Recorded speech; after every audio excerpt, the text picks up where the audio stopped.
Hey guys, Jay here and welcome back to the channel.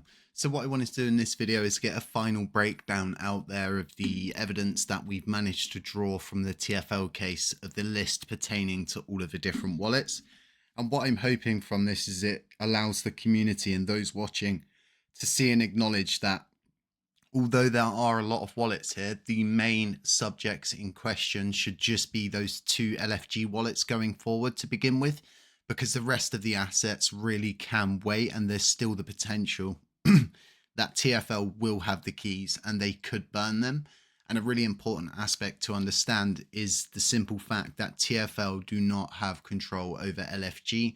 Neither does Do Kwon. Even though Chris says, oh, Do Kwon's on the board, he has to hand his C off to the creditors, and that has to all be dealt with to be washed down into the TFL bankruptcy estate. So let's get the document up, and this was the document that was released by the courts. What I've done is taken a copy of it and made my own spreadsheet so I could go through independently, check each wallet, back check it on our system and see what ones are CEX wallets and which ones are not, because there is a lot of people who are saying, oh, you know, well, there's 2 trillion here, there's a trillion there, there's $500 billion there, there's 500 billion here.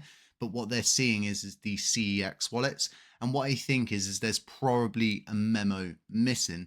What would be really interesting to know is exactly how much is held on those CEXs that do belong to TFL. So hopefully this all comes out in the process of the next 3 months of them going through categorically accessing the wallets and burning them one by one. And what I'm going to do with my list, as we see these wallets burn, we'll cross it off, we'll blank it out, and we'll move forward to the next one. So as you can see here, we've got a considerable amount in the main LFG wallet and then this other LFG wallet here. We do have a lot of other wallets in this list, as you can see, but they're not applicable to what we are after, which is Terra Classic native assets.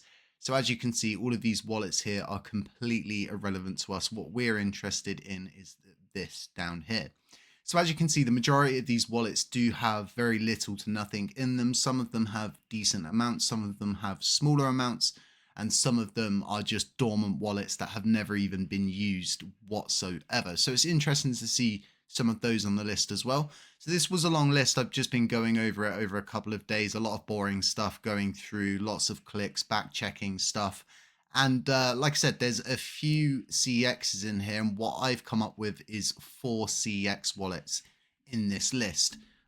One thing I didn't notice in this list was the Terra Shuttle wallet, which is really interesting because what they must have determined is that the TFL does not own that wallet, because that would be community assets, right? But then I would say the same about Station Wallet. Why have the SEC come to the conclusion that the Station Wallet infrastructure has to be sold off in auction to fund the bankruptcy, which is potentially going to harm the chains themselves if they do not secure it? On top of that, if they do secure it, they've actually got to pay to get their blockchain to continue to function normally. So none of this to me makes any sense at this point, but numbers do not lie in these situations. So as we can see up here, I've added both of these columns together, and just a little disclaimer here.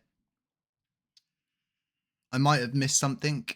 I might have got a digit wrong, but I think these are very close. I've double, triple checked everything multiple times over. I've been through this list twice. I've back checked things twice, and I run a few smart contracts and queries as well to get my information. So what we can see is there is 19.1 billion LUNC in total across all of these wallets that are shown with numbers next to them.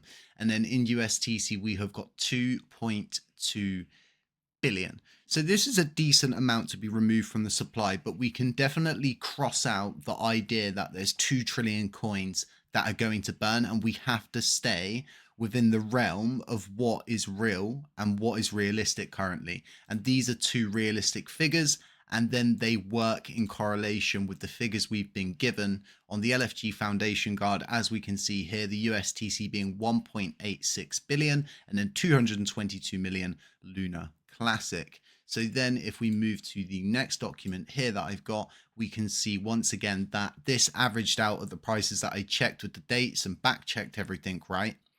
It adds up to around the amount that comes up in that spreadsheet. So what I think is we've got an accurate wallet list. The only thing that I've seen missing from here are little things like the Terra shuttle bridge, which do have a decent amount in it. We've gone through that in a previous video. For wrap Luna holders, I'll leave a link to that at the end of this video. So what I'm going to do is I'm going to post a link to this on Twitter. I'll also take screenshots of it. I'll post it on Twitter as well for people so everybody can share it around and they can show everybody these actual numbers. I'll also leave a link to the official document so you can go and you can back check all of these wallets to make sure that I didn't change anything or I didn't tweak anything, and just go and do your own research. Double check the numbers if you're interested in doing this. I hadn't seen anybody had gone through and taken the time to break these things down. So I thought I would go through, I would take the time, I would break these down. I would go and look at what ones actually are wallets we need to worry about and what we don't need to worry about. And like I said, these wallets here are the ones we need to worry about. And there's only 2 in there that are of any worry to us whatsoever. The remainder of these down here are non-LFG assets, meaning that TFL has control over all of these wallets according to them.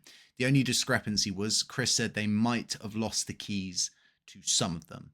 So in that case, right, because the chain itself is what is determined as immutable, burning these coins isn't that easy unless they're in a contract similar to what happened previously with everything we went through, right? So if you think about it, there's only one real route that we can walk when it comes down to dealing with these funds, and it's introducing a blacklist, but at the same time, it's a slippery slope. It's a substantially slippery slope moving forward. If you, that was so many S's, if you introduce a blacklist that anyone can put a proposal up on governance for the whole community to vote on to blacklist a wallet. It's detrimental and it's dangerous, and we can't rely on the good nature of everybody around us. If there's some sort of ploy, there's some sort of gain to doing that, whether it's shorting a position or longing a position, and then having a major CEX wallet blacklisted. And honestly, depending on what goes on with the chain, that's always going to be a possibility. And what I've always said here is what can happen will happen. And that's always what I go by in my head. So I always cover as many bases as possible. But like I said, I'll leave links to absolutely all of this and everything that I've gone through here. I'll leave links to the LFG reserves. I'll also leave links to the final document I showed you. I'll post that in with the Excel spreadsheet. And yeah, just share it around, show people. And yeah, let's be happy that all of these coins are either hopefully going to burn or they'll be blacklisted and removed from the circulating supply through an altered API call. So either way, we can exclude these coins in the same way we would have excluded any other coins previously. And I think as we move forward with an exclusion system like that, if we manage to get something like that in place that's safe, it doesn't have a central authority that could manipulate it and use it for their benefit, we could start to look at things like Terra Shuttle, which also have a considerable amount of coins in it. And then we could look for a lot of these other ghost wallets, because what we need to understand is TFL does not exist. After 3 months' time, they're going to be a non-existent company, meaning all of this stuff is just going to become the ultimate Wild West. So it's better to know that we've blacklisted and gone through and actually checked all of these wallets before we just go out firing shots, create a blacklist, and then just start randomly blacklisting possibly CEX wallets. So there you go. Other than that, folks, if you like the content here, don't forget to like, subscribe, comment, hit the notifications bell to stay informed. And other than that, stay safe, stay humble, stay aware. And as always, I'll catch you in the next one.